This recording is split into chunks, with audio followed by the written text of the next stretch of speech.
Hello and welcome to today's edition of Route 664, The Road to Human Kindness. I'm Les Winston. I'm the national spokesperson for socialsecharity.org. That's a project of the Endow America Network Foundation. And last night I had the pleasure of going to an exhibition of art of my grandson by marriage. His name is Yehoshua Areya, and he was showing art at the Altair Hotel as part of this art week, a phenomenal exhibition of photographs of Israel. So, and he's from Jerusalem. The gallery is in Jerusalem. So if you get a chance to do that during art week, drop by. It's easy to get to, and you don't, it's not in the rest of the crowd. It's up at Bay Harbor, and it's a really nice hotel as well. So this show is about, he was a former guest, so I want to keep things in perspective here. Why we are expressing our gratitude for having an artist in the family of the capability of Yehoshua. He's amazing. So we're all about how you show gratitude, how you show human kindness. It's really important today to be in a world where charitable thoughts and philanthropy, being a philanthropist, is something that you should be considering. It's a very important part of the world today. Philanthropists are folks who care about and look at the world through a lens of giving and also supporting and stewarding. And my first guest this morning is Laura Sundquist. Laura is with Sage Financial in Connecticut, in Hartford, Connecticut. All right, Laura, is it Hartford? Simsbury. Okay, just outside. So how are you, Laura? I'm doing well, thank you. Laura is a financial planner and has been doing this, according to your biography, it showed 18 years. I think it's longer now, right? 25 now. 25, okay. Need to update your bio. So you are a chartered advisor in philanthropy, so you are a professional philanthropic advisor. Tell me how you work with your clients that make you different from the other financial planners that are available. Yeah, so I mean, one of the things that I discuss with people is I certainly bring up when we talk about estate planning, not only planning for themselves, but also asking if they're philanthropic and if they have any specific charities that they might like to include in their estate plan. And also, when we're doing retirement planning, a lot of clients have more money than they need. And I always tell them there's three things you can do with it. You either spend it, you gift it, or you reinvest it. And when we start talking a little bit about that, clients start to understand like gifting is really a nice part of the option of what to do with their estate. So, and it helps them. Does it help them knowing that they're doing something, good going forward? Does that become a focal point of what you talk about? Does it take a little bit more of the time of the conversations that you have with your clients? Yeah, it really kind of, when I start to talk about how they include that they can also get their children to be part of it, that's really a big focus because you can use it as a teaching tool. So and a lot of times we all know the apple doesn't fall far from the tree, that old saying. So if you have a client that is philanthropic and they start to do some estate planning, and then they introduce their kids in it as well, it's a really, that's the best segue. So I often will talk about it that way. How do the children feel about that when they get involved in those conversations? What's the reaction that you get from them? Yeah, I think the kids, they really are happy about it. I mean, they know that some of the estate, their parents have planned for some of it, a lot of times some for the kids, but the parents will also leave this part of it, whether it's through like a DAF fund or whatever. Mm-hmm. And then the kids can kind of be in charge of. What's a DAF fund? Donor advised fund. Okay, and tell me how that works. Okay, so this is like an easy way to start estate planning. So you can set up a donor advised fund um, currently, and a client will get a tax deduction for an amount that they contribute towards it. And then they can use the proceeds in this DAF fund and give it to charities that are important to them whenever they deem fit. So Mhm. a lot of time, I mean, I'm a CPA, so a lot of times I'll do tax planning as well. And this donor advised fund is a really great, easy way to help clients kind of start that process with charity. Mhm. Or, I mean, a lot of times they're already doing it. It's just the next level up. I guess I look at it like with clients. That's what we all do as advisors, right? Wherever our client is, we try to bring them to the next level. Right. So, You're making, I know that you're making them focus in different ways Mhm. than other advisors might, because you have the philanthropic side of this Yes. advisory capacity. And so I know yeah, we've been toying with this issue of conscription, that conscription should be mandatory for young men and women, but it should be conscription to service to the country. When you talk to young women today, what is the feeling that what do you think they feel about the future of our country right now? Um, there's less hopeful. I mean, I think it. We're all experiencing a time in this country of just a little tension, a little It's hard to put into words. yes. Yeah, I mean, I know. I was thinking about it today because I was with my great granddaughter last night. I was thinking about what her future's all about and how important philanthropy is going to play a role in her life. And how do I get her into that kind of framework? And what is she going to think about it when she gets older? And how do I work with it? Do you get into that kind of a discussion with your people? yeah, I do, and it depends how old they're. So, like I said, a lot of times I'll bring in their kids, and we even start really young. I mean, one of the ideas that I do with some of my clients that have very young kids is, and I got this idea from somebody else at Christmas time. Um, I put I this is when my kids were young. I put 12 checks in a box for Mhm. a specific amount, Mhm. and it was made payable to nobody. And each month my kids had to decide where that money was going to go. And Mhm. that, I mean, you Great. can do this with kids that are really It's a really great young. idea. That's a Yeah, great it is. idea. It's That's a good way to start with kids that are young. Mhm. And then as they get older, then you can, like I said, you bring them to the next Mhm. level. You can do a DAF fund Mhm. or such like that. So I think it's really important Thank when, you for that, Laura. That's really a great idea. I like that. Listening audience should take that to heart. That's a great way to get kids involved. yeah. That's great. My guest is Laura Sundquist. Laura is also a board member of the Endow American Network Foundation, and we thank her very much for her stewardship and her work on behalf of the foundation. And Laura, it's always great to see you. If you want to find out more about Laura, you can check her out on socialsecharity.org. Go to Find an Advisor, and Laura is there. That's a nonprofit organization, and this is all about building human kindness. That's why this is Route 664, the road to human kindness. Thank you, Laura. Thank you so much for joining us today on our show. Thank you very much. You have a great day. You too. Have a great holiday. Thank you. You as well. Bye bye.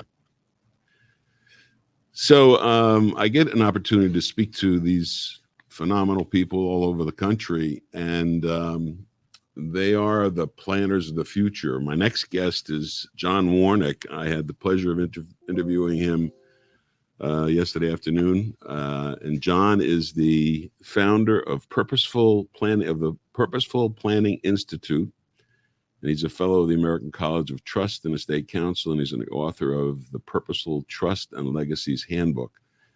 And we'll join that interview now. So, my guest today is John Warnick.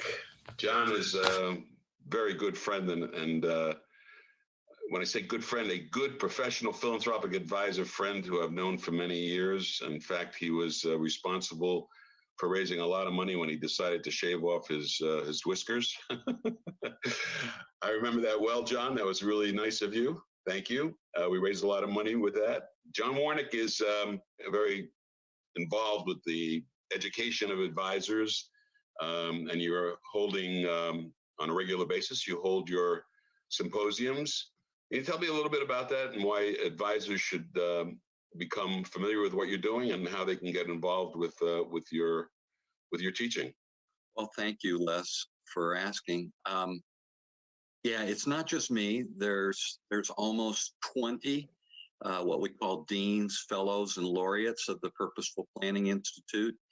Each of these individuals has created kind of a niche of expertise and practical wisdom that I think benefits the financial planner, the wealth strategist, the estate planning attorney, the even plan giving professionals. So yes, PPI is a member org. It's focused on best practices for what we call legacy families and families in business. So we choose not to use the descriptor wealthy families, but these are families that have been blessed with some degree of financial success. And it's not just for the uber wealthy. I think at least 40% of our membership work with individuals in what we would probably call the millionaire next door space. And so a lot of what we're doing is considering how we can take the best practices that are being used among the wealthiest of families, scale those down and apply them in everyday family settings to make the family's relational fabric stronger, to help families develop greater clarity and vision around what they want to do with both their giving, the legacy side, as well as the inheritance, that side of the planning spectrum. And yeah, we're looking for like-hearted, like-minded individuals that believe our best days of service lie in front of us, and we're constantly seeking to learn and apply what we can from others who are initiating fresh new conversations that open our clients' minds and eyes to the possibilities of how they can make their planning perfect. So the public is not really recognized that you don't have to be ultra wealthy to be able to utilize all of these benefits that you can get from very intelligent planning. So your experience so far with the advisory community, could you elaborate a little bit on who is a prospective student, so to speak, of your institute? Well, we'd like to thank student and contributor Les. You know, they don't come just to learn, but many of them are also sharing and doing within the community. So our membership demographic, we have 21 different disciplines and professions that are in our membership. The largest single segment is what we call wealth management. That's about 50% of the community. We have almost 450 members, so almost 225 of them touch a client's financial assets. It could be through insurance, it could be through portfolio management, trust management, but that's the wealth management segment of the community. 12% of our members come from the legal and accounting professions. 10% come from what we call the relational and behavioral realms. So many of them are family wealth consultants, counselors who assist families in making sure that their relational fabric is strong and will endure the pressures and the influences that come with inheritances and sudden wealth. So about 8% of the community are what we call legacy consultants. About 10% of the community come from the plan giving community foundation world. So it's a very diverse world, and there's a little bit there for everybody. and everybody shares openly, and they enjoy the company of It's of pretty. everybody. It's very collegial. I assume It that's the is. case, as we've always had in all of the meetings actually that we've attended together with regard to the advisors in philanthropy. It's a very giving community, and we of course we talk about human kindness, and this is spreading human kindness. What was the aha moment for you, John, that that helped you start this? This is not a small project, and I know you've been doing it for a while. Yeah, we're now coming into in February, we'll celebrate our 12th anniversary as a member org. So what precipitated this, it coincided with my leaving the large law firm that I was a senior partner in, and I was kind of the managing partner of our private client group within this large law firm. And really what precipitated this is a very strong passion. I realized that the traditional ways that we were serving clients and attacking the planning challenges weren't always working well. It could be that we achieved incredible tax savings, realized huge savings in terms of minimizing or avoiding tax. But too often I was seeing what I would call unintended negative consequences cropping up almost like weeds. And that just disturbed me. And I kept scratching my head thinking, there's got to be a better way. There's got to be a better way. What's missing here? What could we do more than what we're currently doing that would help us avoid some of these unintended negative outcomes? And the Greeks have a wonderful bit of wisdom. When the student is ready, the teacher will appear. And for me, that happened. I guess my moment of readiness was somewhere in the 2001. We associate that with 9/11. For me, it was a year of awakening. As I was scratching my head trying to figure out, is there a better way? I was, in a most providential way, connected to a gentleman by the name of James E. Hughes Jr., Jay Hughes, as he's known. And for 5 or 6 years, I got to carry his briefcase as he served one of the wealthiest families of the big law firm I was a partner in. And at the end of that period in 2007, he finished his engagement it was a 5-year commitment he made to this family. He was wrapping it up, and he came to Denver and he asked me to meet with him a day before we would meet with this family. And he said to me, "You're going to leave the large law firm and you're going to do what I do." And I said, "Jay, you're sadly mistaken. I'm going to do what you do, but I'm not going to leave the large law firm to do it." He says, "My friend, you'll find you're sadly mistaken. You cannot do this work inside of a large law firm." And that just fueled my intention to prove him wrong and to make it happen. And I really went about that for the next 12, 15 months. I set out on a course, came up with a business plan, sold it to the management committee of the firm, and thought we were on our way to doing something that would really have been very unique. Not to say we would have been the only firm in the country, but I think the way we were going to do it, we probably would have been the only firm building it out the way that I had envisioned, with its help from being influenced by Jay Hughes. Long story short, what happened in 2008? It was the great economic meltdown. And in September of that year, we were supposed to bring everybody together that had bought into this new concept idea. We're bringing a couple new partners into the firm, some incredible consultants that were going to help us execute the plan. And the managing partner of the firm came into my office the day before we were to sign the agreements to put this in motion and said, "I canceled our meeting." I said, "Are you going out of town?" He said, No. The firm, the management committee met this morning, and we cannot no longer afford your grand experiment. You've got to go back to doing things the way you had. And so that was a turning point. That was the night I came home and told my wife Jay was right. And the partner had said, "Come back in 3 or 4 years with this plan." And I told my wife that, and she said, "You just have to be patient." I said, "I'm going to die with my boots on at my desk if I don't get this going sooner than 3 or 4 years from now." And that initiated a struggle.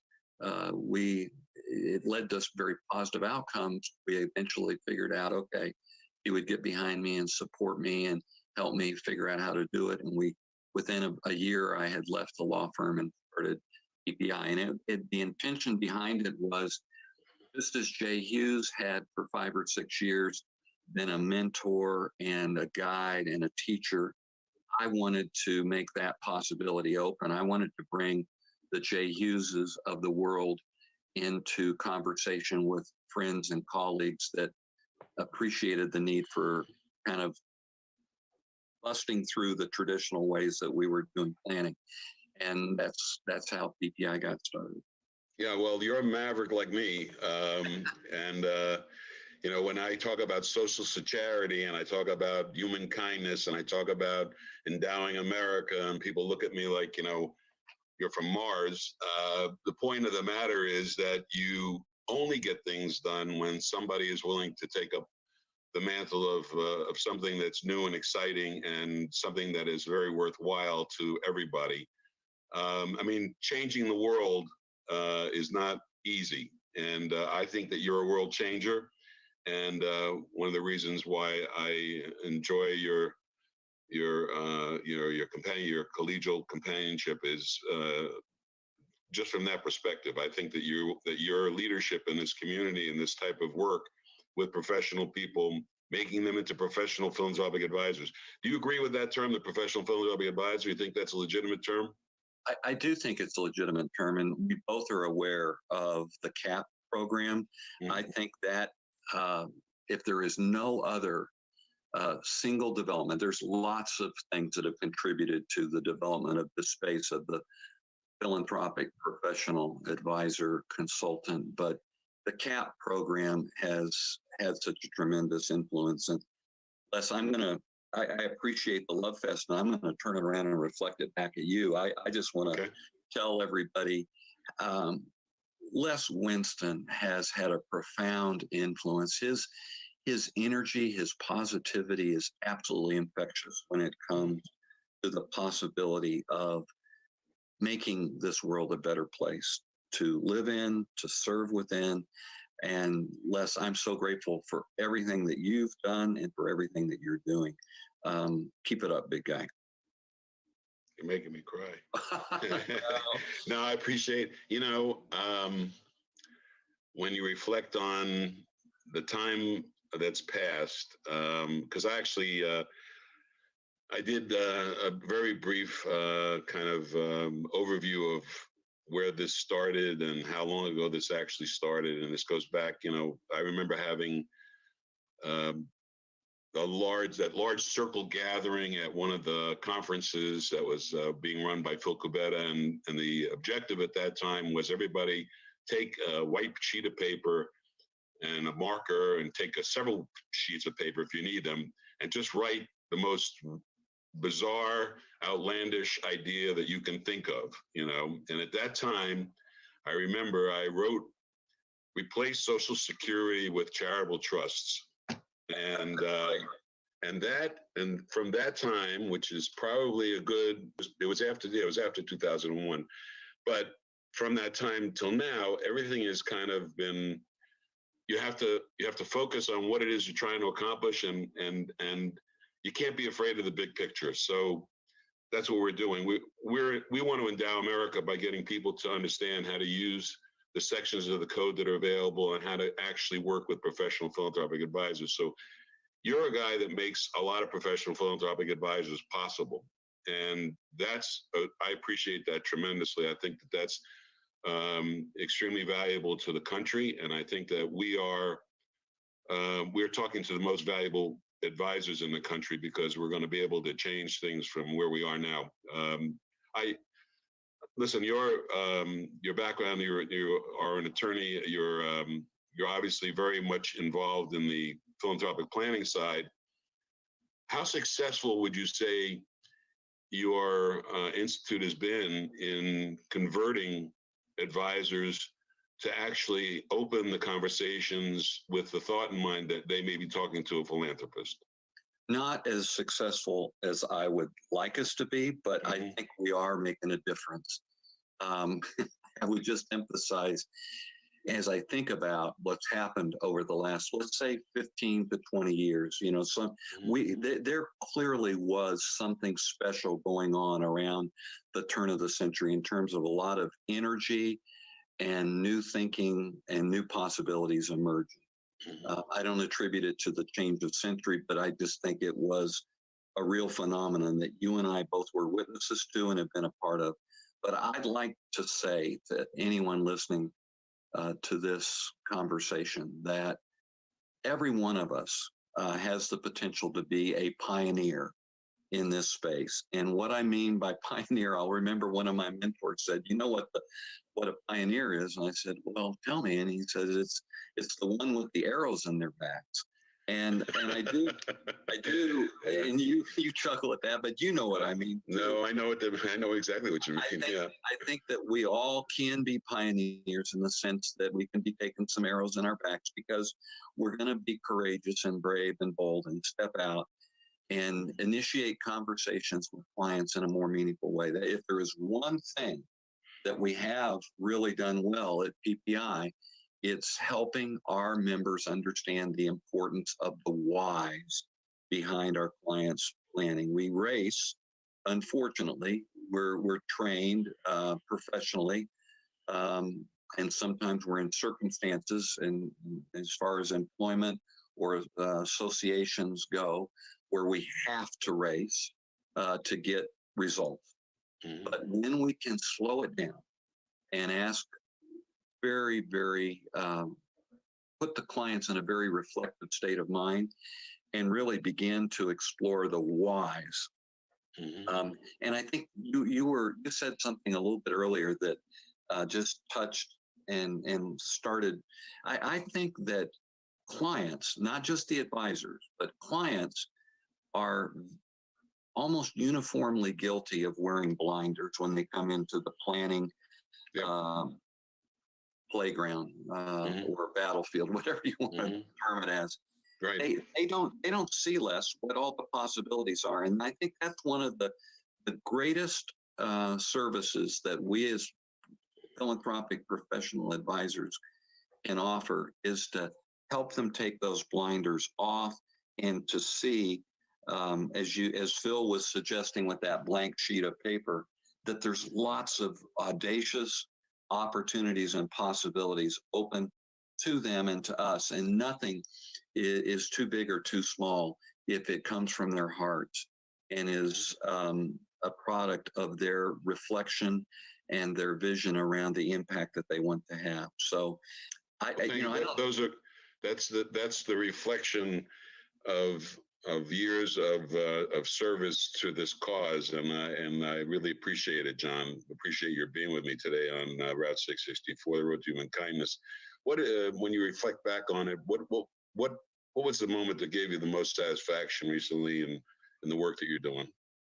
I think it would be moments, and it's when I talk to someone that heard me speak or participated in some of our programming or gatherings, workshops, who says, "I've been using this why a gift, why this gift exercise, or why a trust, why this trust exercise."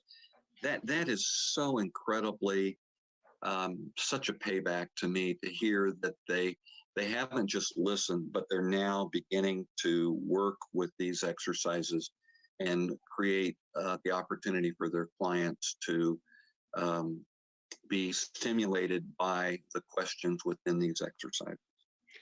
So when is the next institute, and how do advisors who will be listening to this, and how can the public also find out more about what we're doing, what you're doing? Oh, thank you for asking. Actually, our next big event is going to be announced early next week. The wrapping will come off. It's called the Purposeful Planning Symposium. It's going to be a virtual event. It will be 3 half days, 2.5 to 3.5 hours each day. It's going to expose anyone who wants to have their minds stretched around new possibilities, and it will be affordably priced. So that's the latest, greatest thing that we have coming down the pike. That will be February 9th, 10th, and 11th. be sure that we get information on that so we can put it on the socialcharity.org website, and also make it available to the folks that are on our, our professional philanthropic advisors list. And you'll be able to find John Warnick there. John is a professional philanthropic advisor, and he is in our list of advisors. If you go to socialcharity.org, you'll find his name there. And the symposiums are now going to be virtual, so you're not going to be in Colorado per se? Or what? Well, we will do a live event in the middle of July of next year. Okay. God willing, and okay. Everything in the universe coming together. We've now had 2 years where we've had to convert to virtual, but we discovered that virtual, if you do it right, can be extremely powerful. And this particular symposium is going to be aimed at those who really are curious to learn more, rather than those who are already kind of steeped in what we're doing. Right. But the live events will continue to attract those who've been part of the community for a while, or who really want to dive really, really deep. That's great. My guest is John Warnick, and we appreciate your time today with us on Route 664, the Road to Human Kindness. And keep up the great work. And if there's anything that we can do to help you promote your institute, we're happy to do that for you. And Godspeed. Yeah, you take care. Thank you very much. Take care. Bye-bye.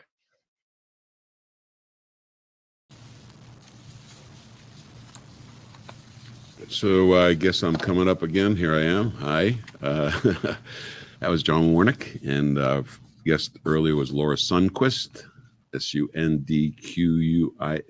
Sundquist. You can find them both on the site, socialcharity.org. Go to find an advisor. How much time do we have left, producer?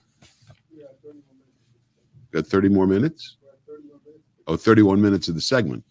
Okay. All right. Then I just want to tell you to do certain things. I want you to go to our website, obviously, to socialcharity.org. Find us on Facebook under Social Charity Facebook. Also, we do webcasts. They're on YouTube, podcasts. We want you to know about this stuff. We want you to learn about being a philanthropist. What's interesting to me, and the most interesting thing I can tell you right now about philanthropists, is if you don't think you are a philanthropist, you probably are. If you're paying taxes, you're a philanthropist. You're just an involuntary philanthropist. We want you to become a voluntary philanthropist. And you can do that using social charity devices. You can create income for yourself, and you can do some wonderful things for the community. And it's really painless. We have created a pooled income fund, and it is available now to listeners out there. You can use it to support nonprofit organizations. If you have a plan, a qualified plan like a 401k or an IRA, and you have a lot of capital on that, and you have other assets that you have capital gains in that you want to avoid the capital gains on, you can do some transactions that are very interesting using a pooled income fund. So if you want to find out more about that, you can also find that information at socialcharity.org. We'll be with you again next week, same time, same station. Thank you, Community Newspapers, for the studio, and we'll see you again.